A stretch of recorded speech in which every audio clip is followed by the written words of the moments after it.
आज की वीडियो में सभी का हार्दिक स्वागत है। मित्रों, आज हम ऐसे विषय का अध्ययन करेंगे जो सभी वर्ग के लिए महत्वपूर्ण है।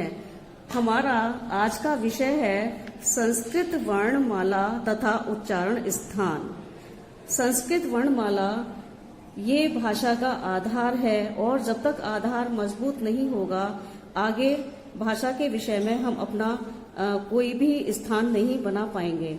स्थायित्व बनाए रखने के लिए हमें इस टॉपिक पर विशेष ध्यान देना है। तो हम सबसे पहले लेकर चलेंगे माहेश्वर सूत्रों को। माहेश्वर सूत्राणी, जैसा कि वर्णमाला शब्द है, हम माहेश्वर सूत्रों के रूप में वर्णों की माला प्रस्तुत कर रहे हैं। ये हमने प्रयास किया है, तो आप माहेश्वर सूत्रों को ध्यान से देखिए। ये हमारे माहेश्वर सूत्र हैं, 14 माहेश्वर सूत्र होते हैं। ये चतुर्दश इनकी संख्या है। तो ये माहेश्वर सूत्र हैं हमारे अ, ए, ओ, ण, रे, क, ए, ओ, ङ, ऐ, औ, च, ह, या, वा, रा, ट, ला, णा, अ, म, ग, ण, न, म। इसके आगे है झ, भ, या, घ, ढ, ध, श,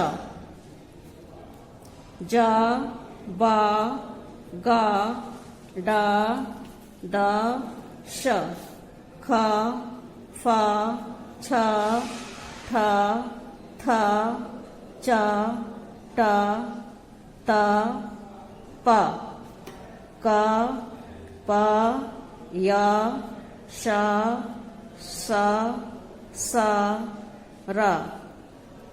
हल। ये चतुर्दश हैं। ये याद करने बहुत जरूरी हैं। इनके आधार पर ही हम उच्चारण स्थान देखेंगे।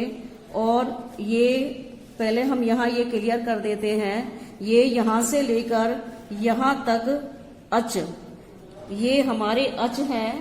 इसका मतलब होता है स्वर। ये अच में सारे स्वर आ जाते हैं। उसके बाद ह, या, व, रा और ये ला, ये हमारे हैं अंतस्थ, जिनको अर्ध स्वर कहते हैं। इसके बाद आ, म, ग, ण, न, ये वर्ग के पंचम अक्षर हैं। और झ, भ, घ, ढ, ध, यहाँ तक वर्ग के चतुर्थ अक्षर हैं। और ये ज, ब, ग, ड, द, ये वर्ग के तृतीय अक्षर हैं, यहाँ तक द तक। फिर क, ख, फ, छ, ठ, थ, ये हमारे दूसरे हैं। फिर च, ट, त, क, ये हमारे प्रथम वर्ण हैं। उसके बाद हमारे ये श, श, स ऊष्म है। और उसके बाद ये हा तक है ऊष्म। तो ये हमारे आप ध्यान से देखिएगा। हमने ये प्रयास किया है, आप ध्यान से देखेंगे तो आपको ये याद भी हो जाएगा और आगे भी ये हमारा जो विषय है वो स्पष्ट हो जाएगा। अब इनको 5 वर्गों को हम इस तरह से बांटेंगे।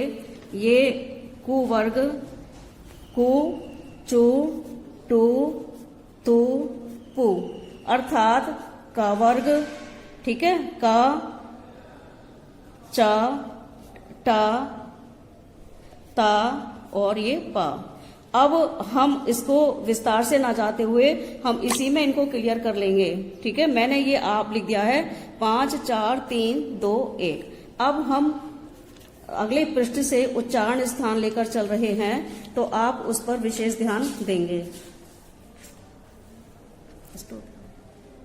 मित्रों, वर्णमाला के बाद अब हम उच्चारण स्थान के बारे में चर्चा करेंगे। उच्चारण स्थान ये बहुत महत्वपूर्ण है कि कौन सा वर्ण किस स्थान से बोला जाता है।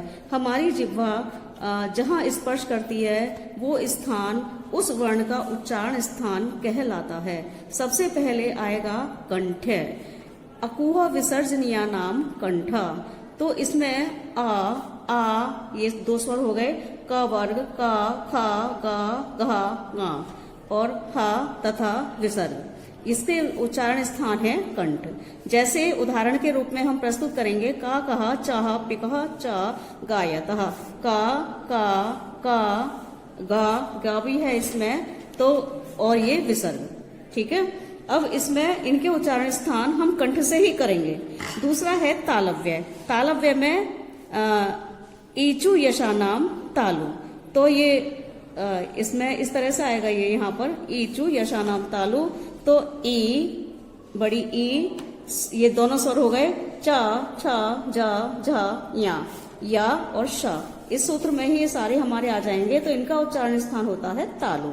उदाहरण के रूप में हम देखेंगे, इह मालवीयस्य यशः अतः जयशीलः। मैंने वाक्य बनाकर प्रस्तुत करने का प्रयास किया है उच्चारण स्थानों को, तो ये ई आ गया, यहाँ पर ये आ गया, श, ये, और ये जय वर्ग का हो गया जय।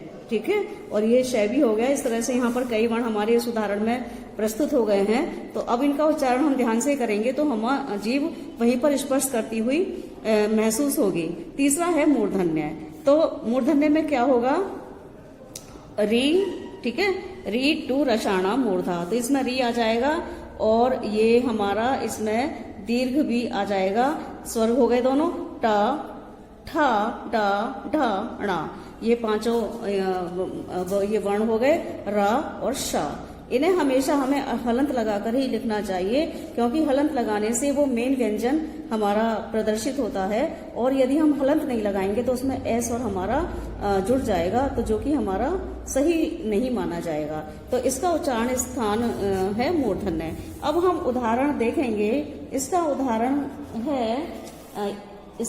है मूर्धन्य का, ऋषि ही अटव्याम रमते।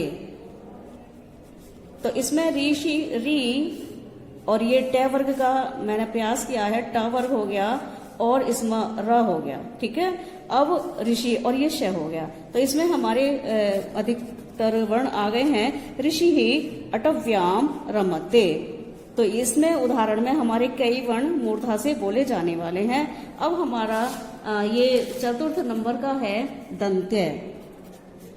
दंत्य में हम सूत्र के रूप में लिखेंगे, ऋतु लसानाम दंता, ऋतु लसा नाम दंता। इसमें हमारा ऋ स्वर हो गया, और हमारे ता, था, दा, धा, और ये ना। उसके बाद हमारा ये लय हो गया, और सा। ये हमारे जो वर्ण हैं ये दंत्य हैं, जो हम बोलेंगे ला, ता, था, तो ये हमारी जीभ दांतों पर स्पर्श करेगी, तो इसलिए इनका उच्चारण स्थान है दंत्य। उदाहरण के रूप में हम देखते हैं, उदाहरण के रूप में तडागे कमलम विलसति, विलसति।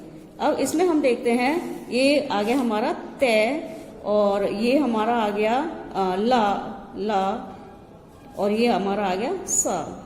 ठीक है, तड़ागे कमलम विलसती। तो हम जब बोलेंगे तो हम जिह्वा को देखेंगे कि हमारी जिह्वा कहाँ पर स्पर्श कर रही है, तो ये हमारा दंत्य से बोले जाने वाले हमारे ये वर्ण हैं। अब हमारा पंचम है नासिक्य। पंचम है नासिक्य। तो ये नासिका से बोले जाने जो वाले वर्ण हैं वो हम लिखेंगे आ, म, ग, ण, न, म। इसका है नासिका च। तो इसमें आप देखिए हमारे ये 5 हैं, तो ये पंचम वर्ण, प्रत्येक वर्ग का पंचम वर्ण। तो प्रत्येक वर्ग का या, म, ग, ण, न, ठीक है, ये हमारे हो गए। अब ये कहाँ से बोले जाएंगे? ये नाक से, नासिका से। और च का मतलब होता है और से मतलब है कि ये नासिका और मुख के अंदर जो हमारे उच्चारण स्थान थे उनका भी है। जैसे आप ये समझें, आप जैसे कै वर्ग का पंचम वर्ण है ङ, तो इसका उच्चारण स्थान है कंठ। तो ङ का उच्चारण स्थान हुआ कंठ प्लस नासिका। ये हमें समझना है इसका, ठीक है। इसका ये हुआ, ठीक। अब आगे उदाहरण हम स्वयं ही समझ लेंगे। तो प्रत्येक वर्ग का पंचम वर्ण प्लस नासिका, तो जैसे च का पंचम वर्ण हो गया य, तो उसका हो गया च छ ईचु यशा नाम तालु, तो तालव्य प्लस नासिका। इस तरह से हमारे ये च से अगर ये हमारा क्वेश्चन आता है कि ङ का उच्चारण स्थान बताइए, तो उसका होगा कंठ और नासिका। अब हमारा छठे नंबर पर है ओष्ठ। ओष्ठ है, ओष्ठ में हमारा क्या आएगा, ये है हमारा उ पु पद मानिय मानिया नाम ओष्ठौ। इसका मतलब होता है उ और पे वर्ग। पे वर्ग में प फ बा भा में, और ये इनका उच्चारण स्थान होता है होठ, ओष्ठ से, ठीक है। होठ से होता है।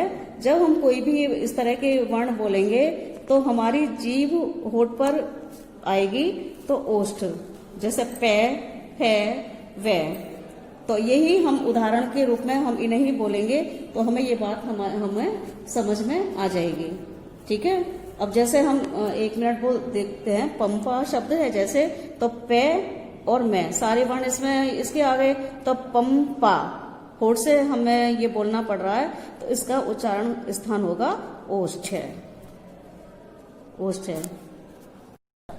अब हमारा ओष्ठ के बाद है कंठ तालु। अब कंठ और तालु से मिलाकर बोले जाने वाले कौन से वर्ण हैं, वो हैं ए, दे, तौ, कंठ तालु। तो कंठ तालु इसमें हमारा आएगा ए, आई और ए आई, यही आएंगे ए आई। इनको हम बोलेंगे ध्यान से, तो कंठ और तालु से हमारी जिह्वा स्पर्श करेगी, तो इनका उच्चारण स्थान है कंठ तालु, ए और आई। उसी प्रकार अब हमारा इसके बाद आएगा कंठ तालु के बाद कंठ ओष्ठम। इसमें कंठ ओष्ठम में हमारा आएगा, कंठ ओष्ठम में ओ, दौ, तौ, कंठ ओष्ठम। इसमें हमारा ये है ओ और औ। जब हम बोलेंगे तो हमारे होठ ऊपर को होंगे, तो इनका स्थान है कंठ और होठ, ओ और औ। और हमारा नवम है दंत ओष्ठम। इसमें हमारा केवल एक है वकार, इसमें हमारा है वकार, वकार से दंतोष्ठम। ये सूत्र मैंने लिखे हैं, तो इसमें हमारा जो मेन है वो हम याद रखेंगे। तो ये जो हमारा होता है वे को हम वकार कहेंगे, तो वे का उच्चारण स्थान हमारा क्या है, दंतोष्ठम। आप बोलकर हम देखते हैं, जैसे वा, तो दांत से भी हमारा स्पर्श होता है जीभ के द्वारा, और ओष्ठ का भी। अब इसके बाद हमारा है एक हम पढ़ेंगे जिह्वा मूल्य। इसका मैं सूत्र ही डायरेक्ट लिख देती हूँ, जिह्वा मूल्यस्य जिह्वा मूलम। इसमें हमें इतना समझना है, ये मैंने सूत्र लिख दिया है, सूत्र प्रदर्शित किया है मैंने। तो इसका मतलब ये है कि जिह्वा के मूल से, यानी कि हम अंदर से एक आवाज निकालते हैं, इसका जो ये अर्ध विसर्ग कहते हैं, इसको हम कहते हैं अर्ध विसर्ग। तो इसमें हम इसको का, खा, ये इस तरह से होता है, ये अर्ध विसर्ग भी हमको कह देते हैं इसको। तो ये का, खा, और उपधमानीय जो हमने बोला था वो होता है उपधमानीय। हम आपको एक बार दिखा देते हैं, ये है उपधमानीय। उपधमानीय मैं एक बार आपको यहाँ दिखा देती हूँ। उपधमानीय कहते हैं, ये भी, इसका भी चिन्ह ऐसे होता है, पा और फा। इनको बोलने में थोड़ा सा चेंज होता है, इसलिए इनको अलग रखा गया है। अब हमारा है ये एक और हमारा है, इसको हमें ध्यान देना है, नासिका। इसको मैं ऐसे लिख देती हूँ, नासिका अनुस्वारस्य। इसका मतलब केवल इतना ही है। अब ये हमारा ये बचा अनुस्वार। अब हमें लगेगा कि हम अनुस्वार कैसे बोलेंगे, इसको केवल नासिका से ही बोलेंगे, ठीक है। जैसे मान लीजिए हम लिखेंगे ये है कै के ऊपर ये अनुस्वार लगा हुआ है, तो जैसे ये कंकाल है तो इसको हम उससे बोलेंगे अनुस्वार, केवल नासिका से।